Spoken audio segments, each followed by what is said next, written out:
Good evening, friends.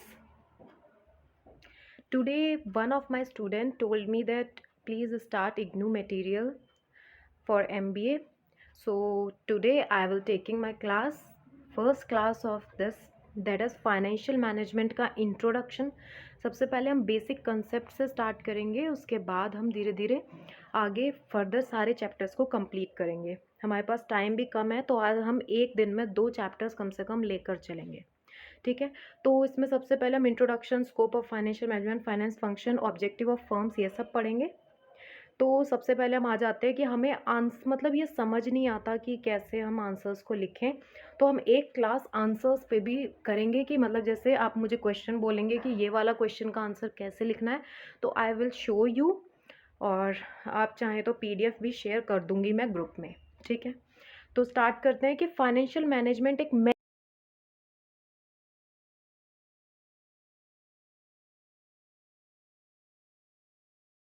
Is the term financial management. तो आपको ये लाइन तो सबसे पहले लिखनी ही लिखनी है कि ये एक मैनेजीरियल एक्टिविटी है।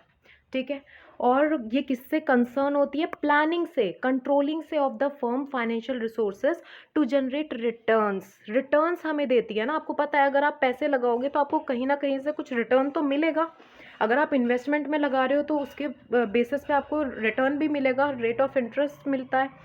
रेट ऑफ इंटरेस्ट बोले तो जैसे अगर आपने 5 लाख की लैंड ली है, तो आपको इस पे भी तो कुछ रेट ऑफ इंटरेस्ट बढ़ के तब आपको मिलता है ना। जैसे आपने 5 लाख लगाई तो 10 लाख तो मिलता ही है ना, उसका कम से कम आपको ट्वाइस तो मिलता ही है।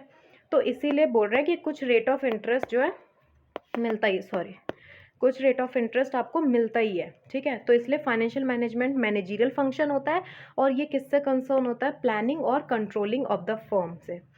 फाइनेंशियल रिसोर्सेज, उसके बाद आप क्या लिखोगे कि रेजिंग और using of capital, generating funds और paying returns to supplier of capital, ये एक फाइनेंस फंक्शन है। अगर आपने किसी कैपिटल को रेज किया और उसको यूज कर रहे हो फंड्स कमाने के लिए, तो आपको रिटर्न्स जो आप पे कर रहे हो तो उससे आपको रिटर्न्स तो होना चाहिए ना उस कैपिटल पे।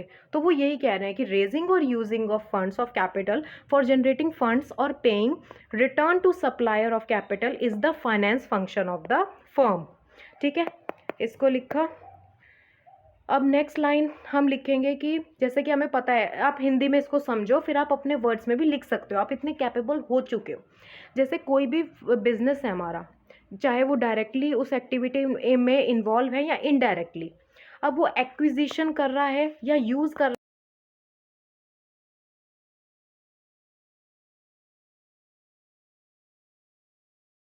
है, अगर वो मार्केटिंग डिपार्टमेंट में इन्वॉल्व है, अगर वो फाइनेंसिंग में है, तो ऑब्वियसली डायरेक्टली या इनडायरेक्टली वो रिलेटेड तो है ना किसके बीच में? फाइनेंस और फिर प्रोडक्शन, अदर फंक्शंस के, प्रोडक्शन, मार्केटिंग, फाइनेंस, एडवर्टाइजिंग, इन सब में रिलेटेड तो है, रिलेशन तो है ना उसका। तो वो यही कह रहा है। उसके बाद है हमारा कि अगर मैनेजमेंट ऑफ फर्म बिजनेस में प्लेंटीफुल अगर आप सप्लाई ऑफ फंड्स डालेंगे, तो ये ज़्यादा फ्लेक्सिबल होगा in formulating its production marketing policies में। Financial policy device to fit the production और marketing decision under such situation. तो आपको सिर्फ इतना ही लिखना है, मेन मेन आप बस लाइन पढ़ लो। तो सबसे पहले आप लिखोगे कि 2 फंक्शंस हैं इसके, एक रूटीन और एक मैनेजीरियल फंक्शंस। देखो मैंने इसको हाईलाइट किया हुआ है जो मेन मेन पॉइंट्स हैं। अगर आप चाहें तो सिर्फ ऐसे ही हूबहू मैं पूरी पीडीएफ आपको सेंड कर दूंगी, ताकि आपको मतलब डिफरेंस लेने समझने में समझ आ जाए कि कौन सा इंपॉर्टेंट हमें पढ़ना है, कौन सा छोड़ देना है। तो मैनेजीरियल फंक्शन रिक्वायर करता है ग्रेटर प्लानिंग। किस में प्लानिंग करता है ये? कंट्रोल करने में, एग्जीक्यूशन ऑफ फाइनेंशियल एक्टिविटीज़। जैसे रूटीन एक्टिविटीज़ में तो हमारे पास मैनेजीरियल टैलेंट होता है, ताकि हम उनको कैरी आउट कर सकते हैं फंक्शंस को। रूटीन में क्या होता है? क्लैरिकल और incidental to the effective handling of the managerial functions. जैसे सुपरवाइजन ऑफ कैश है, ये तो ऑब्वियसली ये हमारे रूटीन फंक्शंस हैं। ठीक है, कस्टडी, सेफ गार्डिंग, अगर आपको सिक्योरिटीज़ की करनी है, इंश्योरेंस पॉलिसीज़ हो गई, और मैथडोलॉजिकल प्रोसीजर हो गए, आउटसाइड फाइनेंसिंग की, प्रिपरेशन ऑफ द रिपोर्ट्स और keeping the records. Routine functions जैसे सुपरवाइजरी लेवल पर होते हैं ना, उनको कहते हैं हम अपने रूटीन फंक्शंस। ठीक है, जो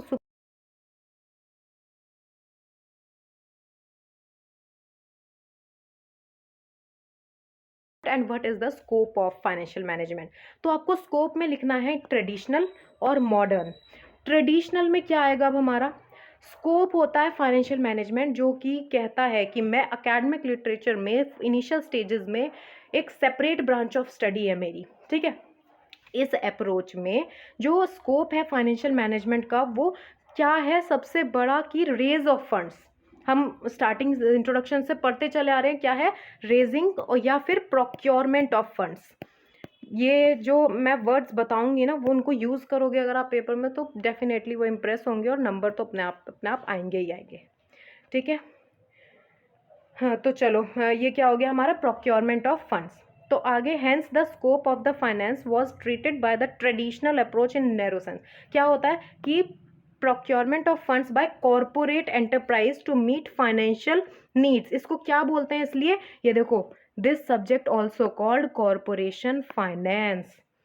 अब उसके बाद हमारी जो इम्पोर्टेंट लाइन है वो ये है कि आजकल के ज़माने में जो है क्योंकि एपिसोडिक इवेंट्स चलते हैं ना, तो रेजिंग करना फंड्स में बहुत ही दिक्कत होती है, ठीक है। क्योंकि अब कोरोना का टाइम है तो अब देखो फंड्स को रेज करना, क्या किसी को पेट भर के खाना मिलना भी बहुत मुश्किल है। तो इसलिए किस किस इवेंट में, मर्जर में हो गया, जैसे मर्जर में, लिक्विडेशन, कंसोलिडेशन, रीऑर्गेनाइजेशन और सो ऑन। ना बोर्ड फीचर्स पढ़ लो इसके, ये सबसे मोस्ट इंपॉर्टेंट है जो कि ये इसके साथ कंबाइन करके देंगे ही देंगे 20 नंबर के क्वेश्चन में। ये क्वेश्चन तो मस्ट है, आएगा ही आएगा, मोस्ट इंपॉर्टेंट, ठीक है। The emphasis in the traditional approach is on procurement of funds. आपको ना कुछ भी एक्स्ट्रा लर्न करना ही नहीं है, सारा कुछ बात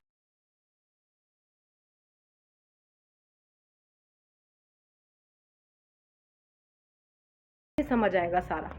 बाय कॉरपोरेट एंटरप्राइज, जैसे आप साथ साथ मेरी क्लास लोगे और पढ़ोगे ना तो आपको ये लगेगा कि हाँ हमारा ये कंसेप्ट पूरी तरह क्लियर है, अगर क्वेश्चन आएगा ना तो लिख देंगे, कुछ छोड़ के नहीं आएंगे।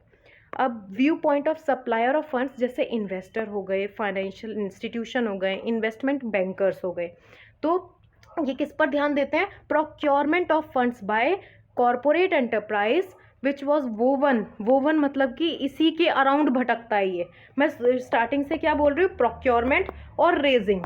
तो फाइनेंस फंक्शन सिर्फ इन्हीं दो टर्म्स पर टिका हुआ है। वोवन अराउंड मतलब इन्हीं के चारों तरफ भटकना। तो जैसे कि investor, financial institution, investment banker etcetera, ठीक है। It employs the traditional approach of outside looking approach. ये अप्रोच क्या है हमारी, आउटसाइड अप्रोच, बाहर देखती है ये, ठीक है। अब इसके लिमिटेशन, ये मैंने लाइन अलग कलर से हाईलाइट इसलिए की थी कि मुझे आपसे ये शेयर करना है कि ये कंप्लीटली इग्नोर करती है किस अप्रोच को, इंटरनल फाइनेंशियल डिसीजन में ये अप्रोच पूरी तरह इग्नोर करती है इसे। Another limitation was that internal financial decision making was completely ignored। क्या पता वो ये पूछ लें कि क्या ट्रेडिशनल अप्रोच मतलब ये स्टेटमेंट देंगे कि traditional approach has the limitation that internal financial decision making was completely ignored by this approach या modern approach, critically examine this statement. तो आपको क्या करना है, कंफ्यूज नहीं होना। यस आप डायरेक्ट लिखोगे यस ट्रेडिशनल अप्रोच, ये बिल्कुल सही बात है कि हाँ ये इंटरनल फाइनेंशियल डिसीजन को बिल्कुल कंप्लीटली इग्नोर करती है। सेकेंड क्रिटिसिज्म ये है कि स्कोप फाइनेंशियल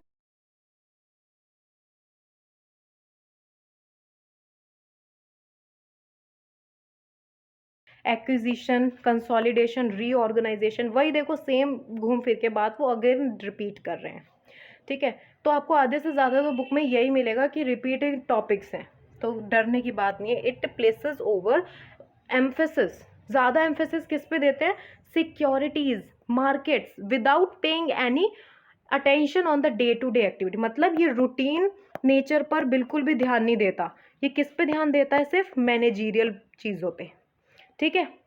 नेक्स्ट, एक दूसरा सीरियस प्रॉब्लम ये है कि ये फोकस करता है लॉन्ग टर्म फाइनेंशियल प्रॉब्लम पे, जो कि इग्नोर करता है इंपॉर्टेंस ऑफ वर्किंग कैपिटल। अब अगर आपके पास वर्किंग कैपिटल नहीं होगा तो आप अपने डे टू डे खर्चे को कैसे चलाएंगे, वही बात है ना, ये वाला पॉइंट सेम रिपीट हो रहा है। ये कह रहा है कि रूटीन वाले पे ये बिल्कुल भी फोकस नहीं करते और मैनेजरियल पे ही फोकस करते हैं, तो ये भी तो यही कह रहे हैं कि ये लॉन्ग टर्म पर फोकस करते हैं, वर्किंग कैपिटल पर नहीं करते। ठीक है, अब आ गया समझ?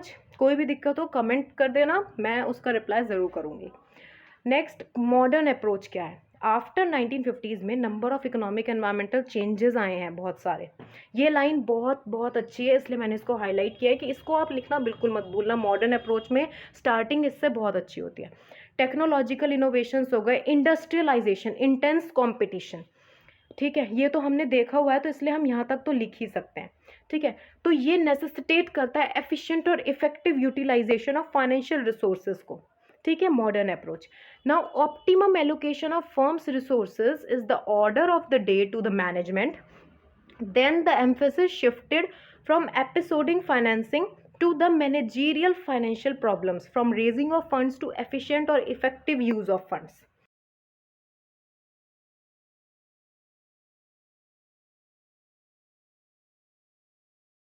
ऑफ फंड से टू एफिशिएंट और इफेक्टिव यूज ऑफ फंड्स पर, ये सबसे सही बात है, क्योंकि ट्रेडिशनल क्या करता था, वो सिर्फ और सिर्फ अपना एपिसोडिक, एक्विजिशन, मर्जर, इन सब पर फोकस करता था। ठीक है, और वो क्या करता था, कंप्लीटली इग्नोर करता था फाइनेंशियल डिसीजन को। ठीक, और ये क्या करता था, और ये रेजिंग ऑफ फंड्स को सिर्फ यूज करता था। ये सिर्फ प्रोक्योरमेंट ऑफ फंड्स करता था। क्या ये ऑप्टिमम यूटिलाइजेशन ऑफ फंड्स करता था? नहीं। लेकिन हमारा मॉडर्न अप्रोच बिल्कुल ये करता है। ब्रॉडर व्यू ये है मॉडर्न अप्रोच का कि finance function wise use of funds है। ठीक है, इसमें finance function wise use of funds करता है। नेक्स्ट, न्यू अप्रोच इसलिए एनालाइज की गई और उसको देखा गया इस तरह से कि जो फाइनेंशियल प्रॉब्लम ऑफ फर्म है ये आधे से ज़्यादा तो सॉल्व कर रहा है हमारी। इसलिए इस अप्रोच में इसको हम कंसर्न किससे हुआ, solution of the major areas relating to the financial operations of the firm, जैसे इन्वेस्टमेंट में, फाइनेंस और डिविडेंड डिसीजन में। ये भी हमें आगे डिस्कस करना है इसको। फिर मॉडर्न फाइनेंशियल मैनेजर्स क्या करते हैं, फाइनेंशियल डिसीजन लेते हैं in the most rational way. These decisions have to made in such a way that funds of the firm are used optimally। देखो ये लाइन यहाँ पर रिपीट हो गई, तो अगर आप घुमा फिरा के जैसे इन्होंने लिखा है ना, वैसे ही अगर आप घुमा फिरा के एक ही बात को 2-3 लाइनों में एक्सपैंड कर दोगे ना, तो उनको पता भी नहीं चलेगा और इम्प्रेसिव वे में होगा। कैसे? जैसे ये इन्होंने यहाँ लिखा कि ये एनालाइज करते हैं view of financial problem of a firm according to the new approach the financial management is concerned with solution of the major areas relating to financial operation। और यहाँ इन्होंने लिख दिया ऑप्टिमली, तो बात तो वही हुई। Refer to the managerial functions require special care with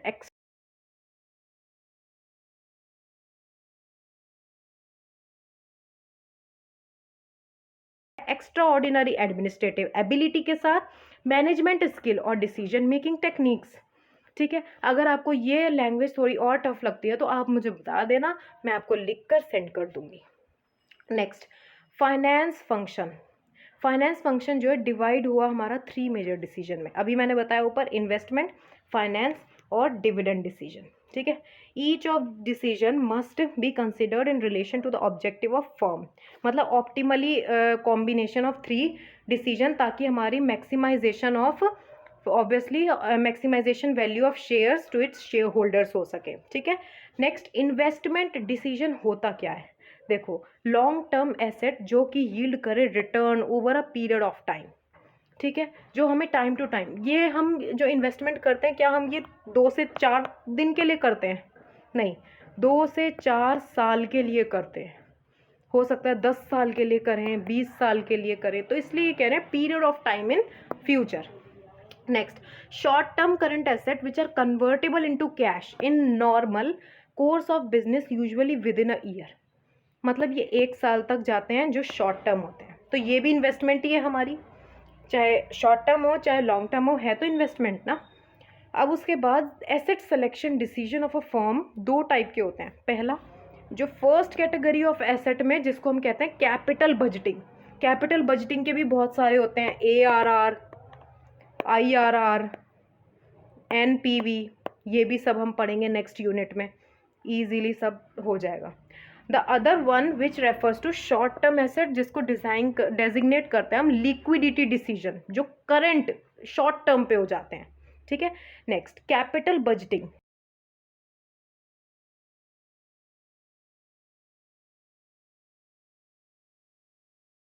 crucial financial decision of the firm, जो रिलेट करता है किससे, फाइनेंस मतलब selection of investment proposal whose benefit are likely to arise in future over a lifetime of the project. देखो हमेशा capital budgeting को एक नाम से बोला जाता है, संक कॉस्ट। क्यों बोला जाता है इसको संक कॉस्ट? कोई बता सकता है इसको संक कॉस्ट क्यों कहा जाता है? क्योंकि ये हमसे ये मतलब रिकवर नहीं होगी। अब जो हमने पैसा इस पे लगा दिया वो लग गया समझो, वो क्या आप उसको ये थोड़ा ना आपने आज ज़मीन लेके डाल दी और कल आप बोल रहे हो कि नहीं नहीं मेरे से गलती हो गई मुझे वापस कर दो, ऐसा तो बिल्कुल भी नहीं हो सकता। आपने जो एक बार डिसीजन ले लिया सो ले लिया। इसको एक और नाम से बोला जाता है, वो है हमारा इररिवर्सिबल डिसीजन। ठीक है, इररिवर्सिबल डिसीजन। नाउ अब द फर्स्ट, इनको अगर आप लाइन में डाल दोगे ना कि capital budgeting is also known by many other names like sunk cost decision, irreversible decision, तो ये ऐसे इस तरह से लिखना। देखो कैपिटल बजटिंग डिसीजन हो गया जैसे, ठीक है, बजटिंग डिसीजन, तो इसका एक एरो इधर एक एरो इधर करके करना इररिवर्सिबल डिसीजन और इधर लिख देना संक कॉस्ट डिसीजन। तो अगर आप इसको ब्यूटीफुल वे में लिखोगे ना तो आपको ऑटोमेटिकली एग्जामिनर को लगेगा कि हाँ बंदे को नॉलेज है, तो ये अच्छे से लिख रहा है। ठीक है, तो आपके मार्क्स पक्के। क्योंकि बहुत सारी शिकायत होती है कि इग्नू में मार्क्स नहीं आते, ऐसा बिल्कुल नहीं है। अगर आप लिखोगे तो मार्क्स तो हर जगह मिलते हैं, no problem at all. Now first aspect of capital budgeting is ये है कि चॉइस तुम्हें करनी है इन्वेस्टमेंट में से काफ़ी सारे।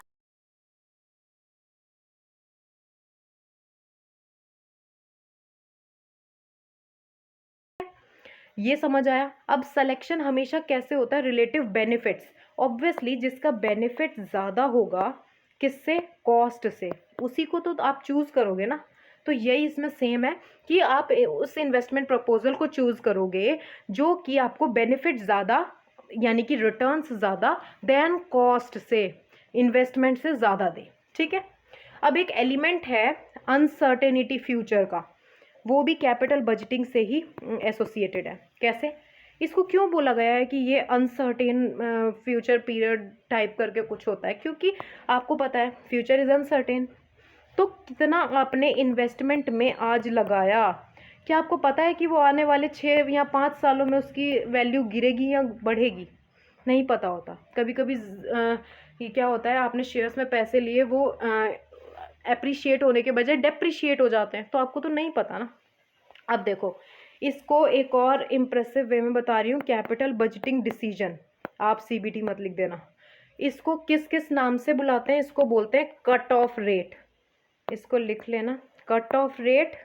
एक बोलते हैं इसको रिक्वायर्ड रेट ऑफ रिटर्न, ठीक है, और एक बोलते हैं इसको hurdle rate, hurdle rate most important.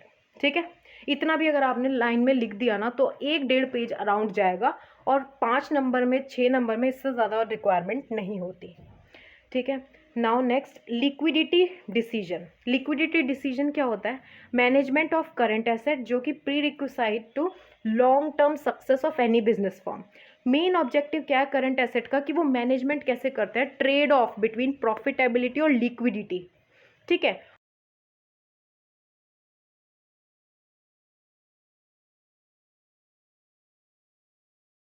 Liquid मतलब अगर उसके पास वर्किंग कैपिटल, देखो वर्किंग कैपिटल उसके पास जो है कम है, और उसके पास जो वर्किंग करंट लाइबिलिटीज़ हैं वो ज़्यादा बढ़ गई, तो क्या हो गया, वो इलिक्विड हो गया।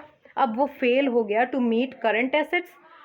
तो अब क्या होगा, अगर ज़्यादा उसके पास वर्किंग कैपिटल है तो वो भी उसको एडवर्सली इफेक्ट करेगा। ठीक है, तो भी वो एडवर्स कंडीशन है, इसलिए उसके पास इतना होना चाहिए कि जो उसकी वर्किंग कैपिटल एसेट्स हैं वो इक्वल हो वर्किंग कैपिटल लाइबिलिटीज़ के। और थोड़ा सा वर्किंग हम कैश इसलिए भी रखते हैं ताकि हम डे टू डे अपने रूटीन वर्क्स को कैरी फॉरवर्ड आगे मतलब चला सके। समझ आया? Now individual current asset to avoid inadequacy excessive locking up of funds in these assets. अगर हमारा देखो, अगर आपने कैपिटल मतलब वर्किंग कैपिटल एसेट ज़्यादा रख लिया ना, तो ये भी एक एडवर्स कंडीशन इसलिए है क्योंकि आपका लॉक हो गए फंड्स, अब आप इनको कहीं भी आगे लगा नहीं सकते, इससे इन्वेस्टमेंट नहीं कर सकते, तो ये भी तो गलत कंडीशन हो गई ना हमारी। इसलिए इसने बोला है कि लिक्विडिटी डिसीजन भी इतना वाइज डिसीजन होता है कि कितना आपको रिक्वायरमेंट है वर्किंग कैपिटल की, कितना आप रख रहे हो पैसा। ठीक है, इजी बना के लिख लोगे ना अब तो। बाकी कोई दिक्कत है तो I will always there. Now financing decision, second major decision क्या है कि firm is the financing decision for determining the best financing mix. Financing decision नाम से पता चल रहा है बेस्ट फाइनेंसिंग मिक्स को करता है। अब ये कौन कौन से फाइनेंस मिक्स को करता है? ऐड, जैसे कि डेट हो गया, इक्विटी हो गया, प्रेफरेंस शेयर्स हो गया, कौन से को हम इतने अच्छे से फाइनेंस करें कि ताकि हमारा फाइनेंसिंग डिसीजन एक बहुत ही अच्छा, बहुत ही प्रॉफिटेबल बन जाए हमारे कंपनी के लिए।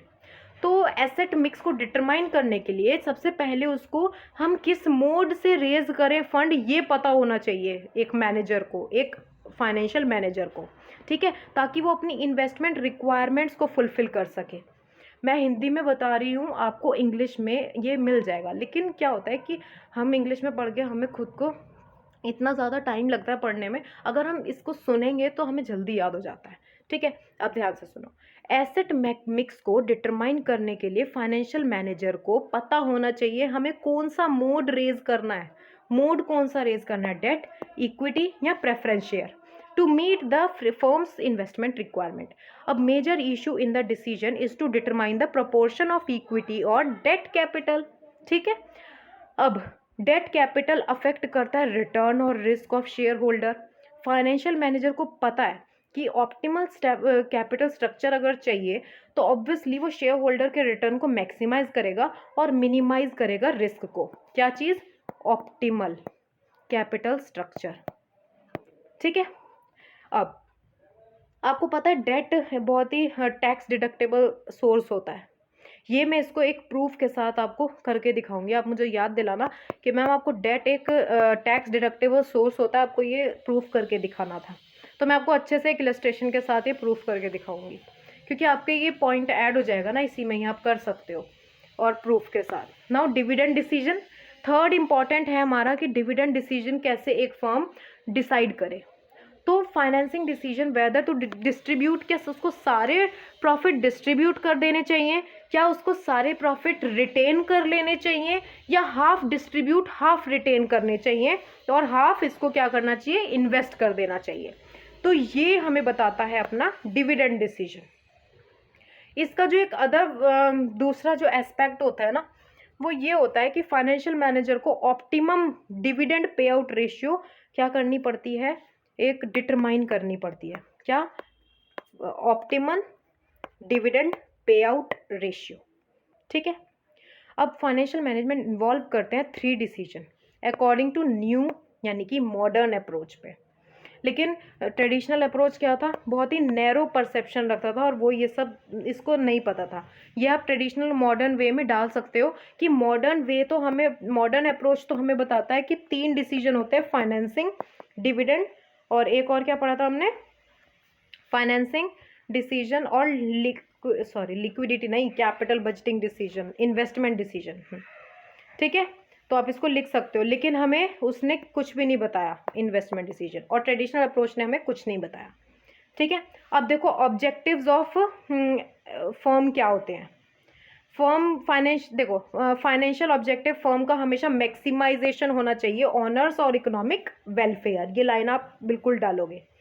नेक्स्ट, अब हमारे 2 क्राइटेरिया हैं, वेल्थ मैक्सिमाइजेशन और प्रॉफिट मैक्सिमाइजेशन। वेल्थ मतलब सेहत नहीं, यहाँ पे सेहत का कोई वो नहीं है। वेल्थ मतलब कंपनी के शेयर होल्डर्स की वैल्यू को बढ़ाना। ठीक है, शेयर होल्डर्स का ख्याल रखना। नेक्स्ट, प्रॉफिट मैक्सिमाइजेशन ना बहुत ही बेकार टर्म है, पता है क्यों? क्योंकि इसमें ये बोला है कि किसी ने भी प्रॉफिट को ना ढंग से नहीं बताया कि प्रॉफिट उनके लिए है क्या। मतलब प्रॉफिट हमारा बिफोर टैक्स माना गया, आफ्टर टैक्स माना गया, या फिर बिफोर इंटरेस्ट आफ्टर टैक्स माना गया। किसी ने नहीं बताया कौन सा टैक्स को ये प्रेफर कर रहे हैं। तो इसलिए ये कह रहे हैं कि ये बहुत ही वेग और एम्बिगुअस टर्म है जिसमें कुछ भी क्लियर नहीं है कि कौन सा प्रॉफिट हमें इंक्रीज करना चाहिए। तो ये सबसे पहले फर्स्ट लाइन आप ये लिखेंगे कि it is obviously a vital statement that increase the firm's profit are undertaken while those decrease profit are avoided। Obviously हर कोई इंक्रीज प्रॉफिट ही करना चाहता है, डिक्रीज तो कोई नहीं करना चाहता। तो प्रॉफिट मैक्सिमाइज हो सकता है या तो increasing output for a given set of scarce input और by reducing the cost of production और गिवन आउटपुट। ठीक है, जो भी वो प्रोडक्शन कर रहे हैं स्कार्स इनपुट से, वो रिड्यूस करेंगे कॉस्ट ऑफ प्रोडक्शन अपने गिवन आउटपुट के लिए और प्रॉफिट को मैक्सिमाइज करेंगे। क्लियर। नेक्स्ट, अब मॉडर्न इकोनॉमिक्स ने ये कहा है कि प्रॉफिट मैक्सिमाइजेशन कुछ नहीं है लेकिन एक क्राइटेरिया है इकोनॉमिक एफिशिएंसी का। इस लाइन को तो पक्का रट लेना। क्यों? क्योंकि ये कुछ नहीं है, सिर्फ एक क्राइटेरिया है economic efficiency.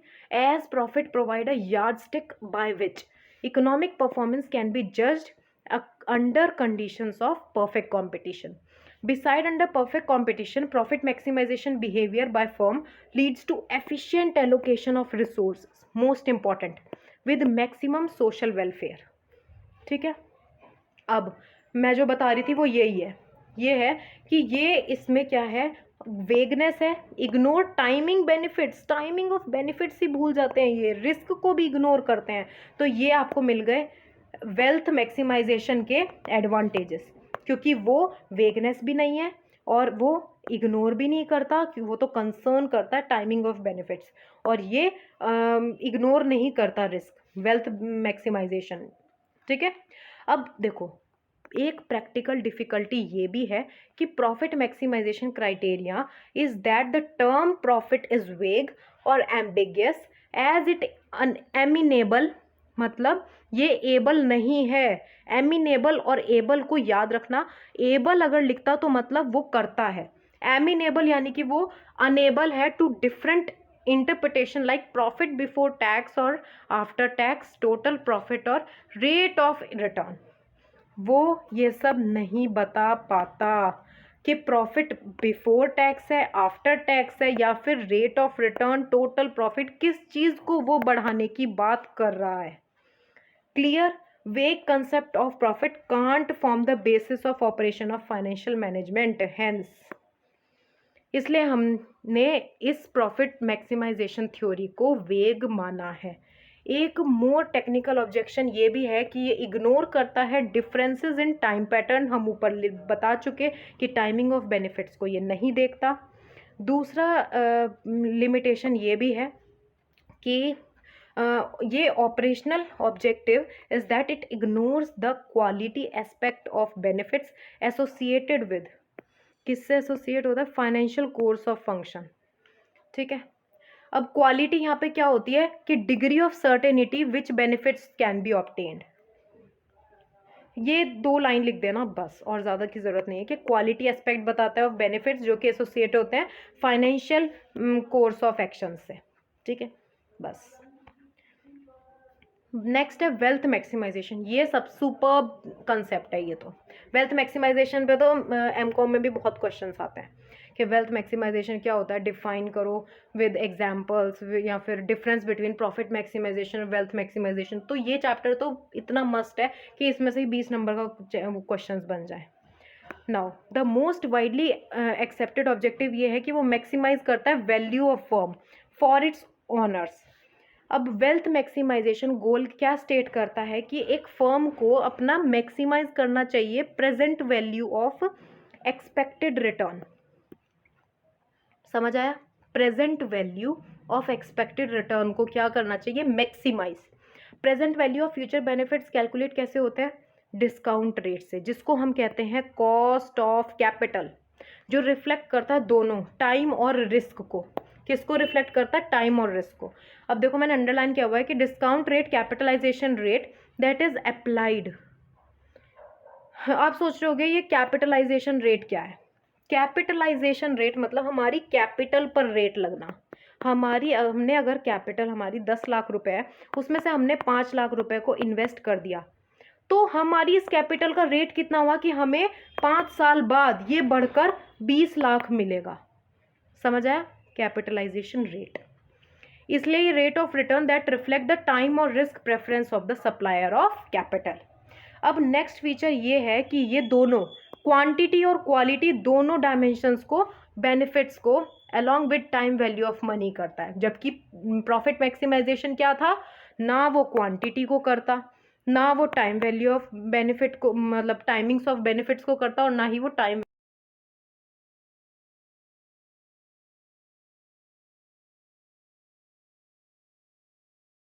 objective involves comparison of present value of future benefits to cash outflow। ठीक है, क्लियर? समझ आया? अब देखो ये मैंने वो करके ठीक करके लिखा हुआ था कि इसमें इजरा सोलोमन, आपको ज़्यादा कुछ करने की जरूरत नहीं है, जो मैं बताऊंगी सिर्फ उतना लिख कर आ जाना, कोई ज़्यादा एक्स्ट्रा झंझट में नहीं पड़ना, क्योंकि पता है बहुत सारा कोर्स है। इजरा सोलोमन सिंबल और method the net present wealth can be ascertained as, कैसे? इसकी बजाय आप लिखना कि NPW यानी कि नेट प्रेजेंट वेल्थ। हम क्यों ऐसे बेकार से सिंबल याद करें, जब हमें ये याद करना है तो हम इसी के बेस पे सिंबल याद करेंगे ना। हम लिखेंगे net present wealth equals to gross में से, आपने वो याद किया था, ग्रॉस डेप्रिसिएशन में से डेप्रिसिएशन माइनस करते थे तो नेट आ जाता था, है ना? तो उसी को याद कर लो कि नेट कैसे आएगा, ग्रॉस में से हमें इन्वेस्टमेंट यानी कि कैपिटल आउटफ्लो माइनस करना है। वहाँ पे क्या था, डेप्रिसिएशन हुआ करता था। समझ आ गया? नहीं समझ आएगा तो मुझे बता देना, मैं और अच्छे से क्लियर कर दूंगी। ठीक है, अब नेक्स्ट देखो, नेक्स्ट है हमारा, इन्होंने लिखा है कि VEK, क्यों याद करें हम इसको, हम करेंगे साइज ऑफ फ्यूचर स्ट्रीम, यानी कि हम लिखेंगे साइज यानी कि S अपॉन में CR यानी कि कैपिटलाइजेशन रेट। ठीक है, बस ये दो फॉर्मूले मोर देन सफिशिएंट। नेक्स्ट है हमारा रिस्क रिटर्न ट्रेड ऑफ। आज के लिए इतना, यहाँ पे हमारा चैप्टर भी ओवर हो जाता है और इसके बाद कोई इतना इंपॉर्टेंट खास कंसेप्ट भी नहीं है। रिस्क रिटर्न ट्रेड ऑफ तो आता ही आता है हमेशा, ठीक है, इसको तो कर ही लेना, मोस्ट इम्पॉर्टेंट। नेक्स्ट ये है कि ये interrelated as they jointly affect the market value of shares by influencing return और रिस्क। रिटर्न और रिस्क, देखो इसको एक डायग्राम के साथ समझते हैं, आपको इजीली समझ आ जाएगा। ये हमने ग्राफ बनाया, ये ऐसे लाइन कर दी, यहाँ पे हम लिखेंगे रिटर्न्स, यहाँ लिखेंगे हम रिस्क। ठीक है, अब देखो ये नीचे गया लो रिटर्न, क्योंकि हमारा था लो रिस्क, ये हो गया हमारा high risk.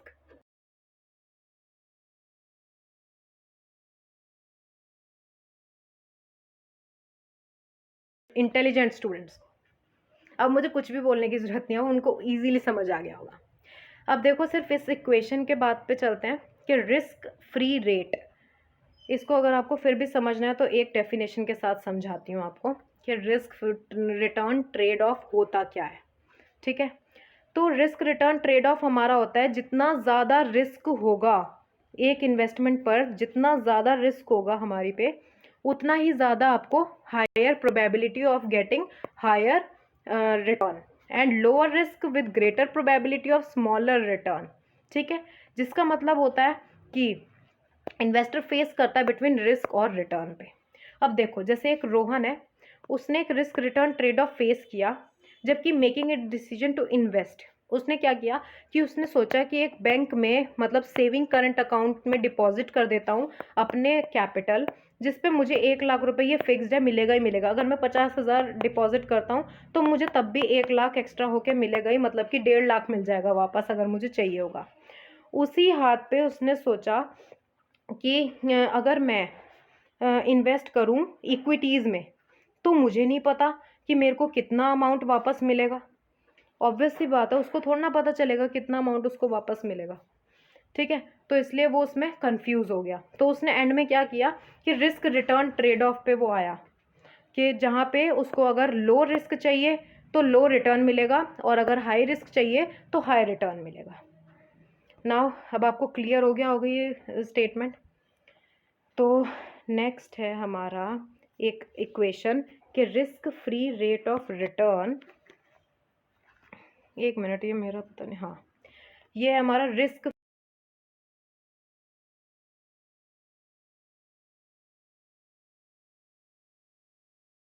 Risk free rate of return plus risk premium. एक हमने वो CAPM की इक्वेशन याद की थी, याद है? और मतलब मार्केट रिस्क को निकालने के लिए हम क्या करते थे, मार्केट रेट ऑफ रिटर्न को निकालने के लिए market rate of interest plus RM minus risk free rate of return into में बीटा। याद आई किसी को इक्वेशन? ये आ गई होगी, इंटेलिजेंट है स्टूडेंट्स तो, ठीक है, इनटू में बीटा। तो ये हमारी इक्वेशन थी। अब देखो इसको एक डायग्राम के साथ समझाया हुआ है, तो डायग्राम अगर आप हो सके तो बनाओ, ठीक है, कुछ नहीं है, इजी है, यहाँ तक भी बना दोगे ना पक्का। फाइनेंशियल मैनेजमेंट, अब वो क्या करता है, ऑब्वियसली हमें पता है, मैक्सिमाइजेशन ऑफ शेयर वैल्यू। अब ये होता क्या है, फाइनेंशियल डिसीजन। अब देखो, इन्वेस्टमेंट डिसीजन बनाता है, लिक्विडिटी डिसीजन बनाता है, फाइनेंशिंग डिसीजन बनाता है और डिविडेंड डिसीजन बनाता है। तो जब आप इन सबको मिक्स कर दोगे, ऐसे ऐसे ऐसे सबको मिला दोगे ना, एसोसिएट कर दोगे, तो क्या बनेगा, ये ट्रेड ऑफ। और ट्रेड ऑफ का एक हिस्सा होता है रिटर्न और एक होता है रिस्क। तो ये जब इसके बीच में झूलता है तो इसका मतलब क्या होता है, वो trade off, return trade of, ठीक है। ये इसकी कोई ज़रूरत नहीं है, conflict of goals management versus honours, ये बिल्कुल बेकार के टॉपिक्स हैं, दिमाग ख़राब बिल्कुल करने की ज़रूरत नहीं है। आज का मैंने जितना ये कंसेप्ट समझाया, अगर आपने इस चैप्टर में इतना कर लिया, बस मोर देन सफिशिएंट है। आपके इस चैप्टर में 20 में से 18-19 मार्क्स तो पक्के हैं ही, जितना मैंने बताया अगर आपने उतना लिख दिया तो, ठीक है। So thank you so much students. अगर आपको ये वीडियो पसंद आई हो, लाइक शेयर और सब्सक्राइब करना ना भूलें। अब कल मिलेंगे।